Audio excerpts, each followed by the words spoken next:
잠깐만요. 듣고 계신 당신, 혹시 지금 이런 생각하고 계신 건 아닙니까? 나는 착한 사람이야. 남의 말 잘 듣고, 참을성 많고, 화 안 내고. 그런데 왜 이렇게 마음이 답답할까요? 왜 밤마다 혼자 한숨을 쉴까요? 왜 아무도 모르게 눈물이 날까요? 제가 오늘 드릴 말씀이 조금 따가울 수도 있습니다. 하지만 이 따가움이 당신을 구원할 겁니다.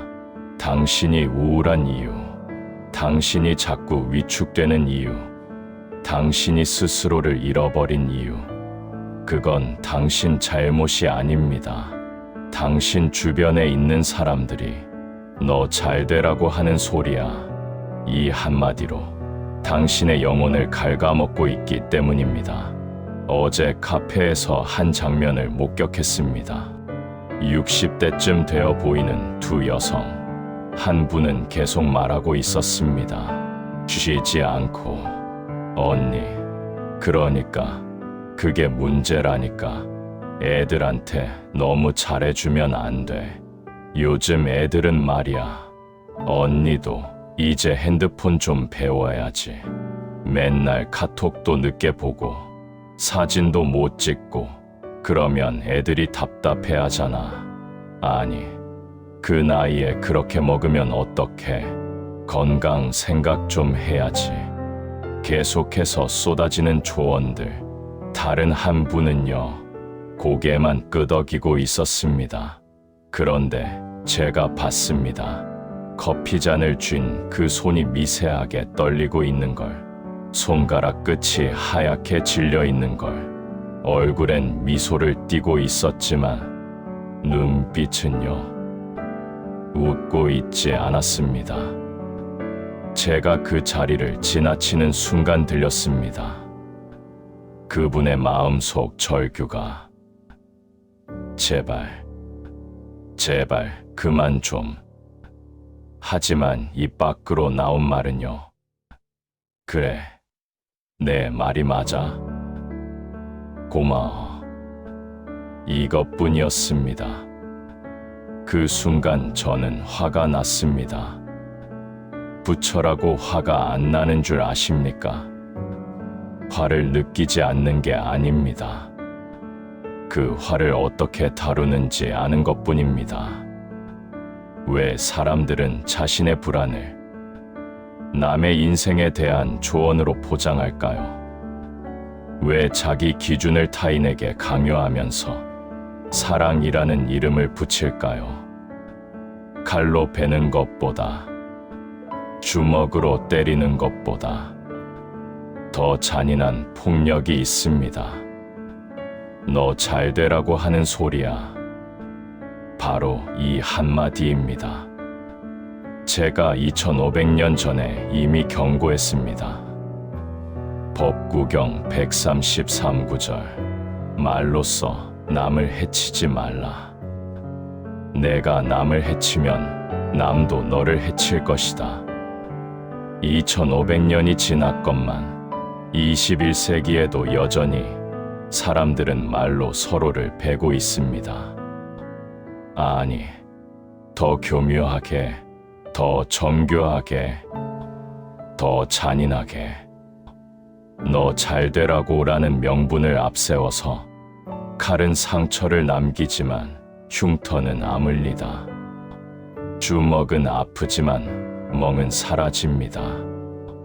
하지만 말은 영혼을 죽입니다. 그것도 천천히, 아주 천천히. 당신이 눈치채지 못하는 사이에.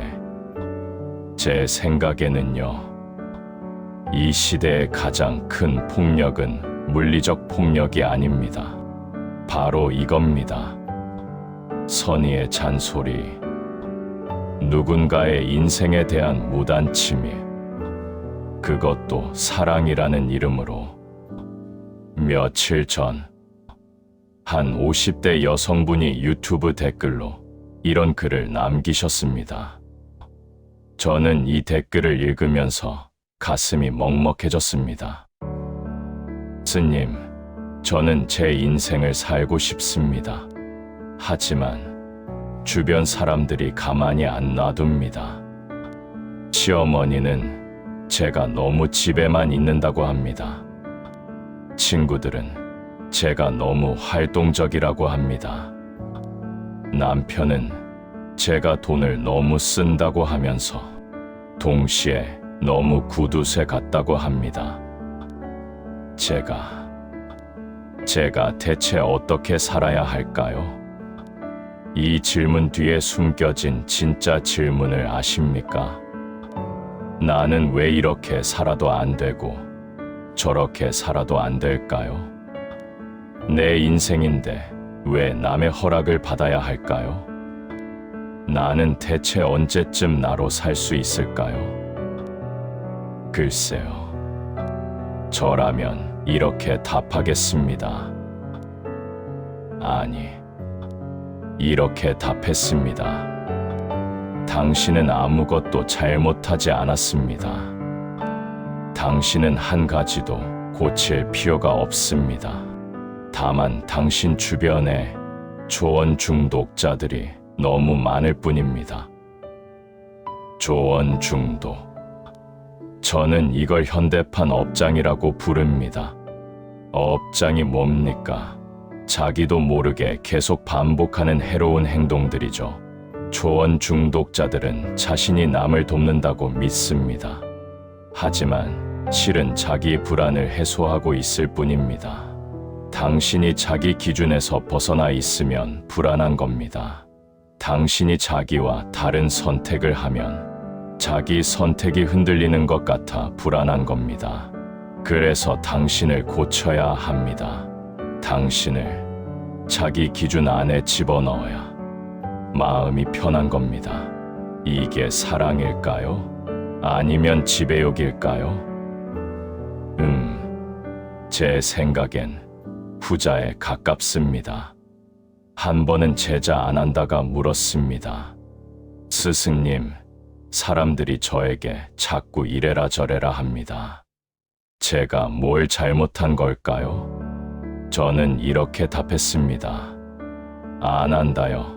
당신이 숨을 쉬면 너무 크게 숨 쉰다고 할 것이고, 숨을 안 쉬면 왜 숨을 안 쉬냐고 할 것이다. 문제는 당신의 호흡이 아니라 그들의 귀에 있느니라. 오해하지 마십시오. 제가 모든 조언을 거부하라는 게 아닙니다. 진짜 조언과 가짜 조언을 구분하라는 겁니다. 진짜 조언은 당신의 고통을 덜어줍니다. 가짜 조언은 그들의 불안을 덜어줍니다. 진짜 조언은 당신에게 선택권을 줍니다. 가짜 조언은 당신의 선택권을 빼앗습니다. 진짜 조언은 이렇게 말합니다. 당신이 원한다면 이런 방법도 있어요. 가짜 조언은 이렇게 명령합니다. 당신은 반드시 이렇게 해야 해. 그렇다면 어떻게 해야 할까요? 참아야 할까요? 아니요. 절대 아닙니다. 참는 건 해결책이 아닙니다. 참는 건 그저 독을 몸속에 쌓아두는 것일 뿐입니다. 피해야 할까요? 글쎄요. 평생 피하고 살 수는 없지 않습니까? 명절에도 안 가고, 동창회도 안 가고, 친구도 안 만날 겁니까? 제가 드리는 해법은 이겁니다. 유쾌한 경계선 긋기, 참지도 말고 피하지도 마십시오. 당당하게 그리고 유머러스하게 선을 그으십시오. 예를 들어볼까요? 누군가 이렇게 말합니다. 요즘 애들한테 너무 잘해주는 거 아니야. 버릇 없어져. 옛날 당신이라면 이렇게 대답했을 겁니다. 아, 그래. 내가 생각이 짧았네. 그러면서 고개를 숙였을 겁니다. 하지만 이제는 이렇게 말해 보십시오. 아, 언니는 애들 못 살게 굴어야 한다는 육아법을 믿으시는구나. 나는 사랑으로 키우는 쪽이야. 각자 방식이 다르니까 서로 존중하자. 웃으면서 말하십시오. 하지만 단호하게. 또 다른 예를 들어볼까요?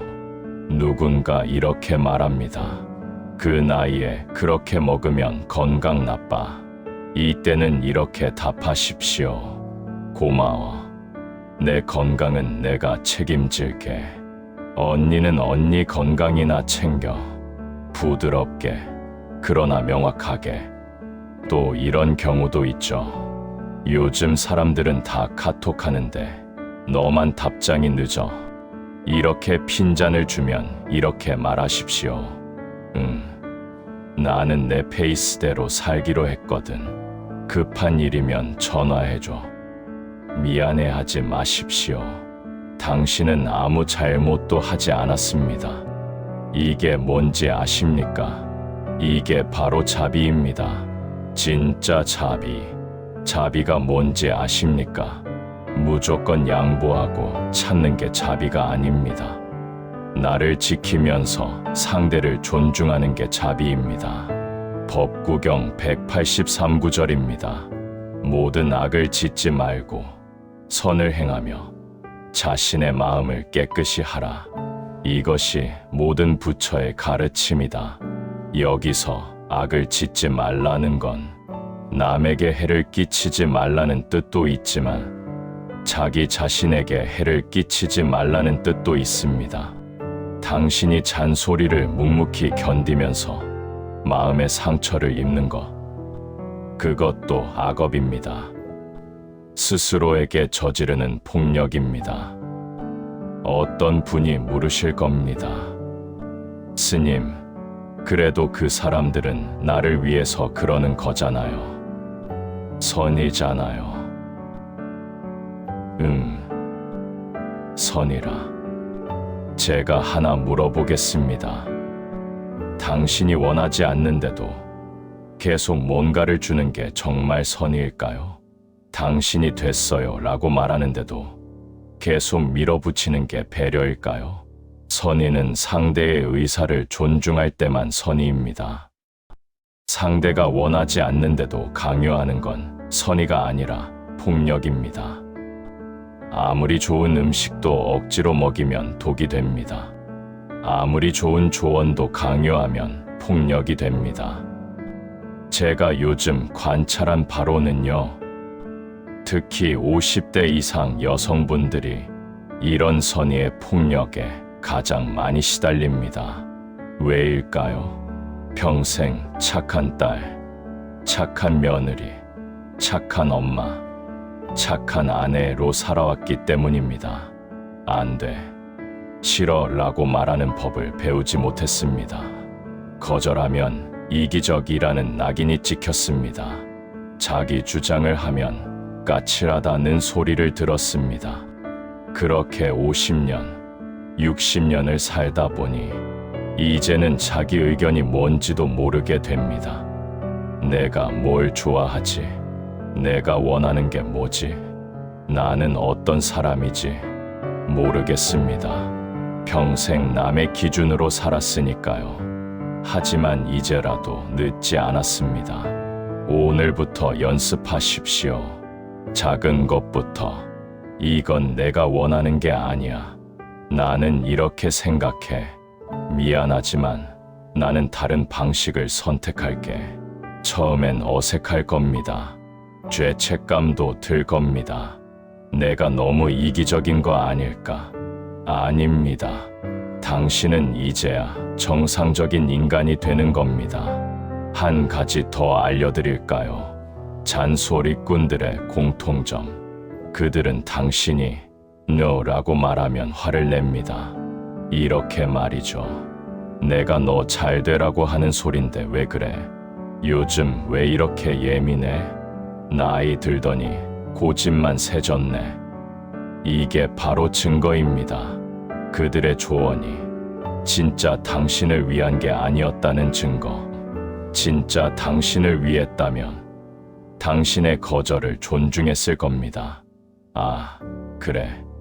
그럼 내가 원하는 대로 해라고 했을 겁니다. 하지만 그들은 화를 냅니다. 왜냐하면 자기 불안이 해소되지 않았기 때문입니다. 이런 분들께 제가 드리는 묘책이 있습니다. 반사기법이라고나 할까요? 상대가 당신에게 잔소리를 하면 똑같이 되돌려 주십시오. 예를 들어 이런 상황입니다. 시어머니가 이렇게 말합니다. 요즘 애들 너무 늦게 재운다. 일찍 재워야 키도 크고 건강해. 그러면 당신은 이렇게 말해 보십시오. 어머니, 요즘 어르신들 너무 늦게 주무시던데요. 일찍 주무셔야 건강에 좋아요. 물론 웃으면서 부드럽게. 또 다른 예를 들어볼까요? 친구가 이렇게 말합니다. 너 요즘 너무 집에만 있는 거 아니야? 좀 나가서 사람들 만나. 그러면 당신은 이렇게 답하십시오. 언니야말로 너무 밖에만 돌아다니는 거 아니야? 좀 쉬어야지. 역시 웃으면서.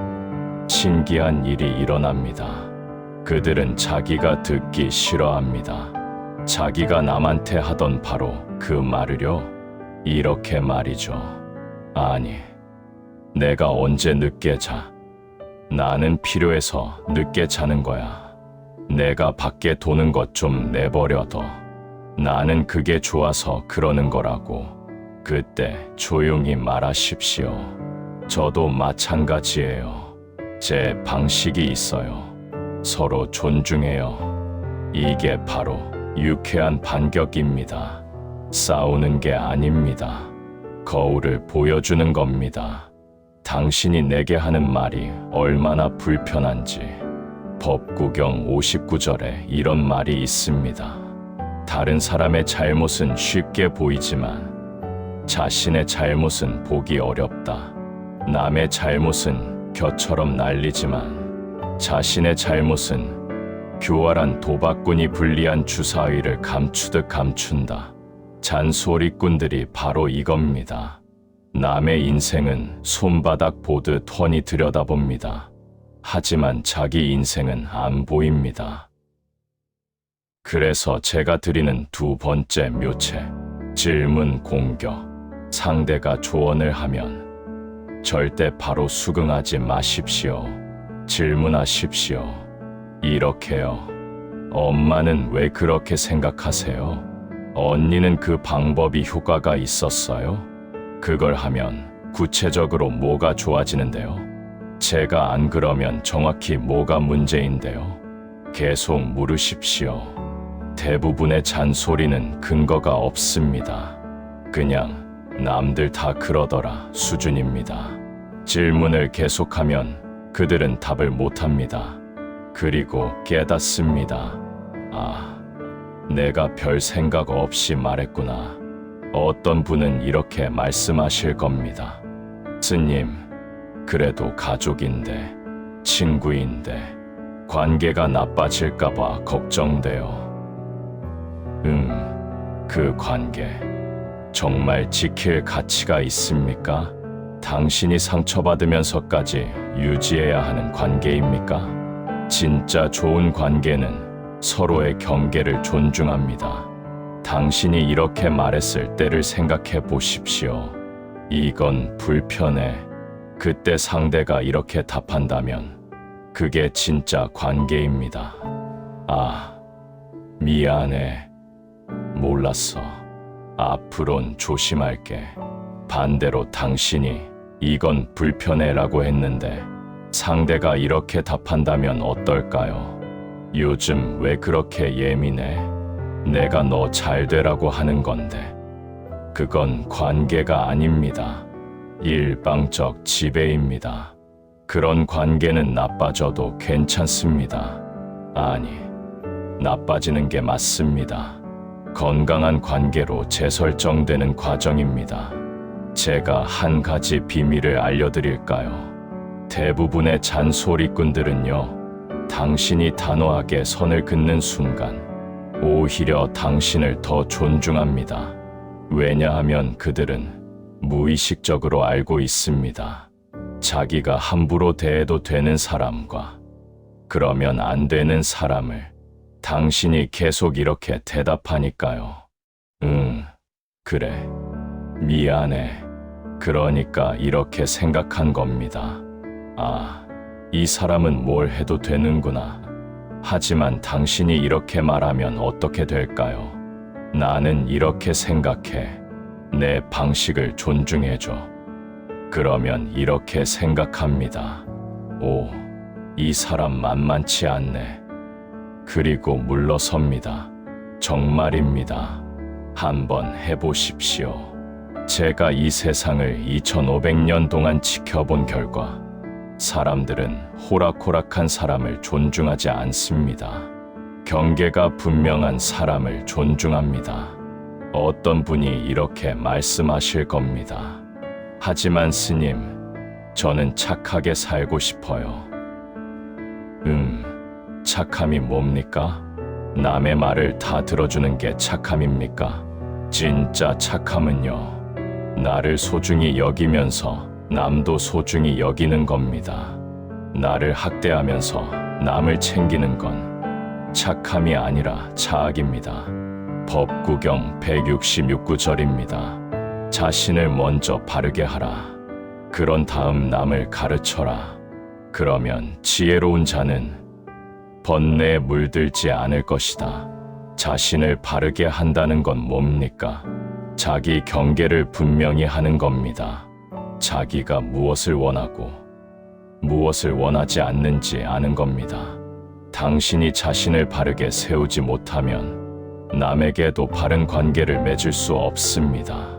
당신이 스스로를 존중하지 않으면 남도 당신을 존중하지 않습니다. 이제 구체적인 실전 예시를 들어드리겠습니다. 상황별 대응 방법이라고나 할까요? 명절에 가족들이 모이게 되면 이런 말들이 쏟아집니다. 왜 애가 아직도 그 모양이야? 살은 왜 그렇게 쪘어? 돈은 좀 모았어? 옛날에 당신이라면 웃으면서 죄송해요. 제가 좀 게을러서. 변하게 될 당신은 이렇게 말합니다. 역시 웃으면서 제 인생이잖아요. 제가 알아서 할게요. 그리고 재빨리 화제를 전환하는 겁니다. 대신 큰집 조카 요즘 학교는 잘 다녀요? 핵심은요, 사과하지 마십시오. 당신은 아무 잘못도 하지 않았습니다. 그들의 기준에 부합하지 않는 게 잘못이 아닙니다. 또한 친구의 끊임없는 인생 조언이 이어집니다.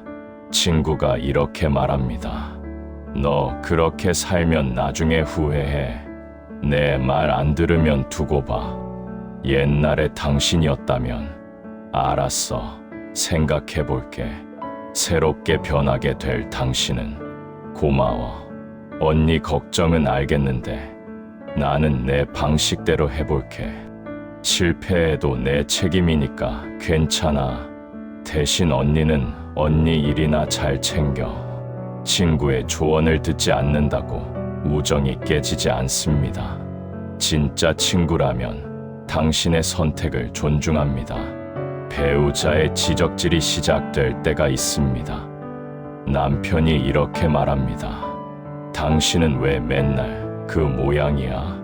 다른 집 부인들은 안 그러던데. 옛날에 당신이었다면. 미안해. 내가 잘못했어. 새롭게 변할 당신은 반사 기법을 활용하는 겁니다. 당신은 왜 맨날 나한테 그 모양으로 말해? 다른 집 남편들은 안 그러던데. 그리고 덧붙이는 겁니다. 우리 서로 존중하면서 살자. 나도 당신한테 이래라 저래라 안 하잖아. 부부 관계에서 가장 중요한 건 사랑도 중요하지만 존중입니다. 사랑한다는 이유로 무례해도 되는 건 아닙니다. 자식이 부모를 무시하는 듯한 말을 할 때는 이렇게 합니다. 자식이 이렇게 말합니다. 엄마는 그것도 몰라? 엄마 세대는 달라. 그리고는 손주에게 이렇게 말하기도 하죠. 그냥 할머니 말 듣지 마. 옛날에 당신이었다면 속으로 울었을 겁니다. 이제 당신은 이렇게 말할 겁니다. 그래, 엄마는 늙었어. 하지만 내가 태어나서 여기까지 오는 동안 엄마가 한 일들 넌 모르지. 서로 존중하면서 살자. 엄마도 너한테 요즘 애들은 이라고 안 할 테니까 나이 들었다고 무시당할 이유는 없습니다. 세대가 다르다는 건 틀린 게 아니라 다른 겁니다. 이 모든 상황에서 핵심은요, 태도입니다. 당신이 화를 내거나 소리를 지르는 게 아닙니다. 차분하게, 심지어 웃으면서, 하지만 단호하게 말하는 겁니다. 법구경 223구절입니다. 분노를 이기려면 분노하지 말고, 악을 이기려면 선으로 대하고, 인색함을 이기려면 베풀고, 거짓을 이기려면 진실로 대하라. 분노하지 않되 단호하십시오. 악을 악으로 갚지 않되 선명한 선을 그으십시오. 어떤 분은 이렇게 생각하실 겁니다. 스님, 그래도 나이 드신 부모님이나 어른들한테 그렇게 말하기가. 효도가 뭡니까? 자기를 학대당하면서 참는 게 효도입니까? 진짜 효도는요, 부모님이 자녀를 존중하는 어른으로 성장하도록 돕는 겁니다. 당신이 계속 이렇게만 말하면 어떻게 될까요? 네, 죄송해요. 부모님은 평생 배우지 못합니다. 자녀도 독립적인 인격체라는 거려. 오히려 당신이 단호하게 선을 그으면 부모님이 이렇게 깨닫게 됩니다. 아, 우리 애도 이제 다 컸구나. 내 말을 무조건 듣는 게 아니라 자기 생각이 있구나. 그게 진짜 효도입니다. 마지막으로 가장 중요한 이야기를 하겠습니다. 잔소리 지옥에서 벗어나려면 무엇보다 중요한 게 있습니다. 죄책감을 버리십시오. 당신이 남의 조언을 거절할 때 이런 생각이 듭니다. 내가 너무 이기적인 건 아닐까? 내가 나쁜 사람인 건 아닐까? 아닙니다. 당신은 정상적인 인간입니다. 경계가 있는 게 정상입니다. 한계가 있는 게 정상입니다. 법구경 157구절입니다. 자신을 사랑하는 사람은 자신을 잘 지켜야 한다. 자신을 지킨다는 건 뭡니까? 남의 침입으로부터 자기 영역을 지키는 겁니다. 당신의 인생은 당신 것입니다. 시어머니 것도, 남편 것도, 친구 것도, 자식 것도 아닙니다. 오직 당신 것입니다. 당신이 어떻게 살지, 무엇을 먹을지, 무엇을 입을지, 어디에 돈을 쓸지, 어떤 관계를 맺을지, 이 모든 것은 오직 당신만이 결정할 권리가 있습니다. 누군가 그 권리를 침해하면 아무리 선이라고 해도, 아무리 사랑한다고 해도 정중하게, 그러나 단호하게 막아야 합니다. 이렇게 말하십시오. 고맙지만 괜찮아요. 제 방식이 있어요. 저는 이렇게 하는 게 편해요. 제 선택을 존중해 주세요. 이 말들이 입에서 자연스럽게 나올 때까지 연습하십시오. 거울 앞에서 연습하십시오. 혼자 있을 때 소리 내어 말해 보십시오. 처음엔 어색할 겁니다. 떨릴 겁니다. 하지만 할수록 익숙해집니다. 그리고 신기한 일이 일어납니다. 당신이 당신을 존중하기 시작하면 남들도 당신을 존중하기 시작합니다. 세상이 변한 게 아닙니다. 당신이 변한 겁니다. 당신의 에너지가 변한 겁니다. 나는 함부로 대해도 되는 사람에서 나는 존중받아야 하는 사람으로 법구경 마지막 구절 423구절입니다. 자신이 자신의 주인이다. 자신이 자신의 길을 간다. 그러므로 자신을 잘 다스려라. 당신은 당신의 주인입니다. 시어머니도, 남편도, 친구도, 자식도 아닙니다. 오직 당신만이 당신의 주인입니다. 그러니 주인답게 행동하십시오. 자기 집을 지키는 주인처럼 무단 침입자에게 단호하게 말하십시오. 나가주세요. 그들이 이렇게 말하면 어떻게 하시겠습니까? 너 잘 되라고 하는 소린데. 이렇게 답하십시오. 고맙지만 필요 없어요. 나는 내가 알아서 잘할게요. 그들이 화를 내면 그건 그들의 문제입니다. 당신의 문제가 아닙니다. 당신은 그저 당신의 경계를 지켰을 뿐입니다. 그게 뭐가 잘못입니까? 제 이야기가 조금 따가웠나요? 하지만 이 따가움이 당신의 마음을 낫게 할 겁니다. 오늘부터 연습하십시오. 작은 것부터 이 3마디면 충분합니다. 아니요, 괜찮아요. 제 방식대로 할게요. 이 3마디가 당신의 인생을 구원할 겁니다. 잔소리 지옥에서 벗어나십시오. 참지 마십시오. 피하지 마십시오. 당당하게 맞서십시오. 유쾌하게 경계를 그으십시오. 당신의 인생은 당신 것입니다. 이제 되찾으십시오. 부처는 언제나 당신 편입니다. 당신이 당신을 지킬 때 나는 당신을 응원합니다. 이 영상이 좋으셨다면 구독과 좋아요를 눌러주세요.